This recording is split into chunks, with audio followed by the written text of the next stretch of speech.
Namaste. We now continue with the series on Indian philosophy. This is the third and important philosophy amongst the Shadadarshan. This system, as per the orthodox accounts, was founded by sage Kapila.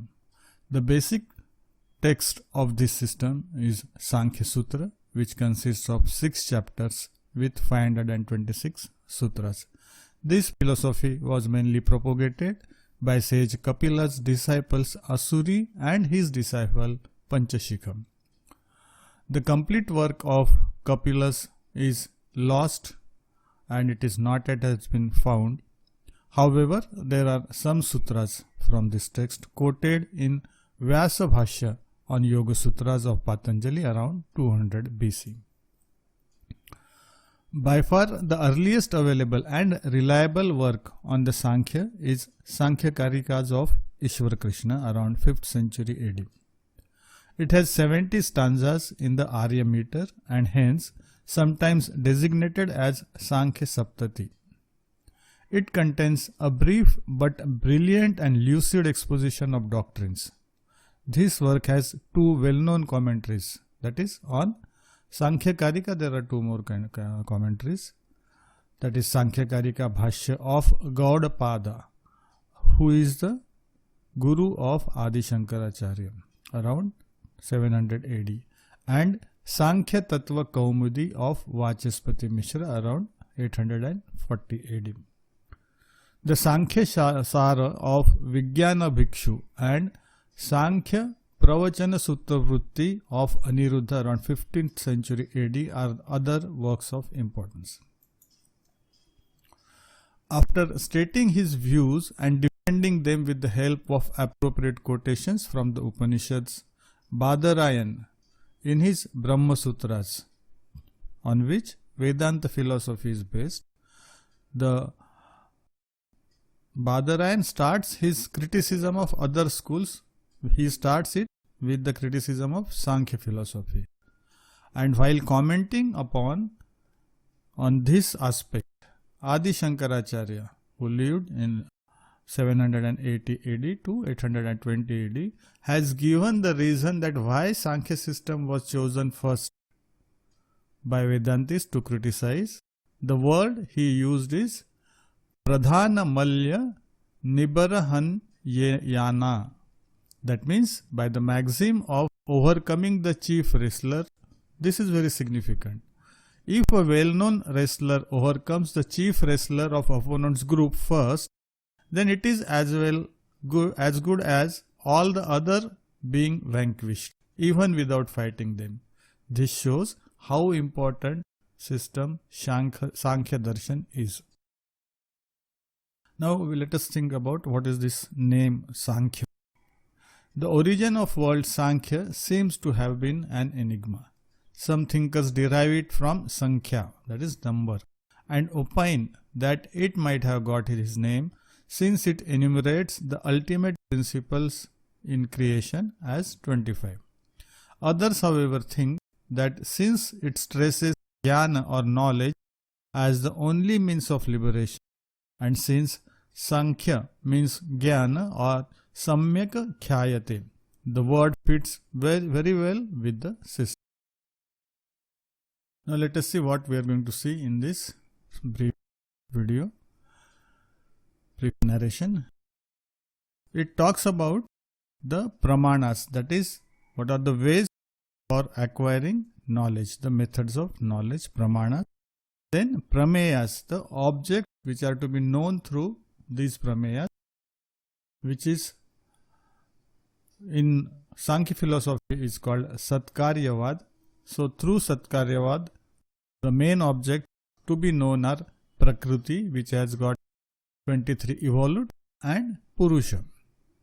From there we will go on to see how the evolution of world as per the Sankhya philosophy, what is the nature of bondage and what is liberation as per Sankhya philosophy.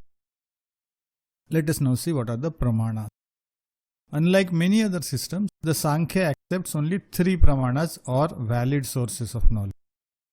They are Pratyaksha, that is direct perception, Anumana, that means inference, and Shabda, that is verbal testimony. Now let us see the first of the Pratyaksha, Pramana or direct cognition. Pratyaksha is the direct cognition of an object through the contact with the sense organ, like the eyes seeing a table or the ears hearing the chirping of birds. These are the direct cognition or direct Pratyaksha Pramana. The first contact may give us a general knowledge. So overall we get a knowledge. This is called Nirvikalpaka or indeterminate. But when we have a closer observation and think over it, the perception gives a clear idea, and it is called Savikalpa or determinate. So Nirvikalpa means indeterminate and Savikalpa means determinate cognition. Second of the Pramanas or sources of knowledge is Anumana. Anumana or inference is a second source. It is gained by seeing some sign first and then inferring the reality behind it. Very good example, a stock example given by most of the philosophers is coming to the conclusion that when there is a fire on a distant hill, by seeing the smoke rising out of it. So, since our previous experience through direct perception has shown that whenever there is a smoke, there is fire. Here also we conclude that there is fire even though we do not see it directly. So only from seeing the smoke we conclude that there is a fire. An invariable concomitance between the object seen and the unseen object inferred here. It is a necessary precondition. Third of the Pramanas is Shabda or testimony. This is the last Pramana. It is the testimony of a reliable person. This is called Laukika Shabda or Aptavak. The Sankhya, however, does not recognize this as a separate Pramana, since it depends upon the perception and inference of the reliable. Shruti or Vedas that Sankhya philosophy admits as the independent and last Pramana. The Vedas gives us true knowledge about the supersensuous realities, which cannot otherwise be known by Pratyaksha or Anumana. So, whatever we cannot know through Pratyaksha or Anumana Pramanas, the third one, that is Shabda or testimony, will be considered as the Pramana. The Vedas being apaurushaya, that means they are not man-made but divine, they are descended knowledge, are infallible. They embody the intuitions of the great rishis, the enlightened sages. It is the testimony of the rishi.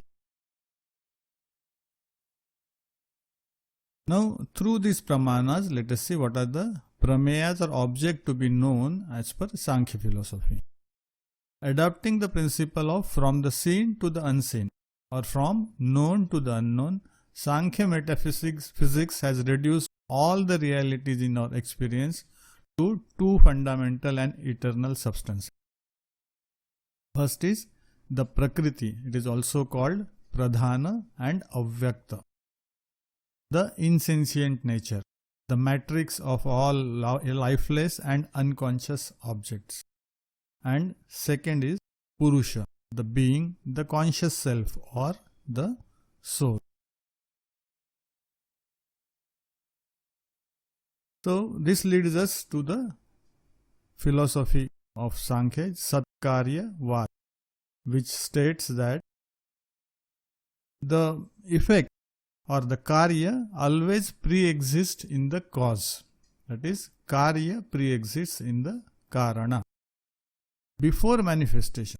That means whenever there is some effect is there, the cause is always existed.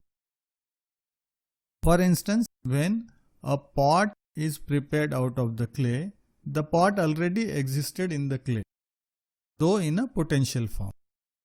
The main logic behind this is that something can never be produced out of nothing. So, what are the gunas as per the Satkaryavad?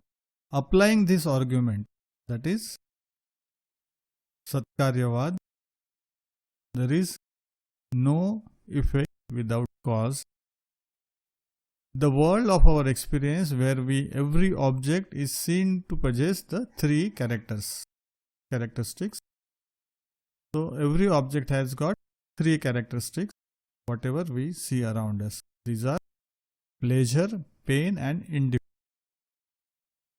The Sankhya comes to the conclusion as per Satkaryavad that there must be three basic subtle substances from which these three characters are derived. It calls them gunas. First one is Sattva Guna, which produces pleasure or happiness. Second one is the Rajoguna, which produces pain and suffering. And third one is the Tamoguna, which produces neither. So these gunas stands for a distinct aspect of physical reality. Sattva signifies whatever is pure and fine and conduces to the production of knowledge, also happiness. Rajas is ever active, responsible for desires and ambitions to fulfill which one has to actively work. And tamas is stolid and offers resistance, and it tends to sleep and inactivity. These three gunas always exist together and can never get separated. When these three gunas, which are ever in turmoil, as it were in the perfectly balanced state, not interfering with one another, though ever acting, or in perpetual motion within themselves, constitute the Prakriti or Pradhana. In other words, Prakriti is none other than these three guna in the state of perfect balance. So, Prakriti consists of Sattva, Raja, Tama in a perfect balance condition. You can consider them as the genes of Prakriti. This Prakriti is the basic material, primal matter from which the universe evolves. It is Jada, that is, it has no consciousness. The second is the Purusha, the soul, on the other hand is conscious entity. It is the consciousness and it is his very essence. He is eternal, ever pure, ever detached, as Asanga and all pervading. There are innumerable Purushas or souls, as many as the living beings. The creation or evolution of the world has its starting point in the Sanyoga or effective contact between the Purusha and the Prakriti. So this is how the evolution starts. The creation of evolution is the starting point between the Purusha and Prakriti Sanyoga, which is the result of the totality of karmas, that is unseen deserts of the Purushas, which disturb the balance of gunas in Prakriti. So, the Sattva Raja guna, which were in perfect balance within the Prakriti, become imbalanced due to the contact with Purushas and sets in motion the process of evolution. So since Prakriti is Jada, it is lifeless and devoid of consciousness, and the Purusha is Asanga, that is absolutely unattached, then how can they ever cooperate in the process of creation? Such cooperation is possible even as the example is given that there are two, one person is blind, another person is lame. So blind can't see and lame cannot walk. So they will come together. On the shoulder of the blind person, the lame person will sit and guide the blind person to move around. So this is what the example quoted here, how the Sanyog of Prakriti and Purusha is occurring. The process of evolution from Prakriti also is as follows. As a result of gunas mixing with one another, the first evolute coming out of the Prakriti is the Mahat or the Buddhi, the cosmic intellect. So the first evolute is Mahat or the Buddhi, the cosmic intellect. From this intellect now this emerges the ahankara, the cosmic ego, the principle of individualization. That is, it will consider itself separate from the whole. Now, how this ahankara evolves? From the sattvic part of the ahankara evolves manas, that is cosmic mind, and 5 gyanendriyas, that is organs of senses like eyes, ears, etc. and the 5 karmendriyas, that is motor organs like cosmic organs of actions like hands, feet. And from the tamasic part of ahankara are produced the 5 tanmatras, which are the energy or sense organs which has with the senses behind the gyanendriyas. And from them further evolve the 5 mahabhutas, that is pancha mahabhutas or gross elements of the earth, water and fire and ether. So like this there are 23 evolutes from Prakriti, making them total 24. Cosmic principle, so these 24 cosmic principles or elements, the rest of the creation takes place by their permutation and combination. Each Purusha getting involved with psychophysical complex as per his karma. Now let us come to the what is bondage and liberation as per Sankhya philosophy.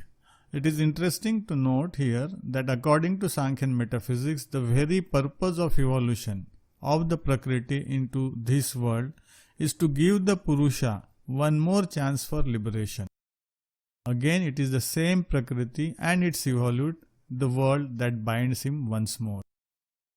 What is the cause of this bondage as per Sankhya? The main cause of bondage of the Purusha and his consequent suffering in the world is aviveka, that is ignorance and non-discrimination between himself as a pure consciousness and the Prakriti, which is Jada, the unconscious entity. It is this that is leading him from birth to death or from life to life ad infinitum. The question as to how and when he got into this mess can never be answered, except by stating that it is anadi, beginningless, but santa, that is, it has got end. So the philosophy behind is that ignorance has got no beginning, because that is the main cause of bondage. Since aviveka or ignorance is responsible for the bondage, kaivalya or liberation can come only from viveka khyati or right knowledge.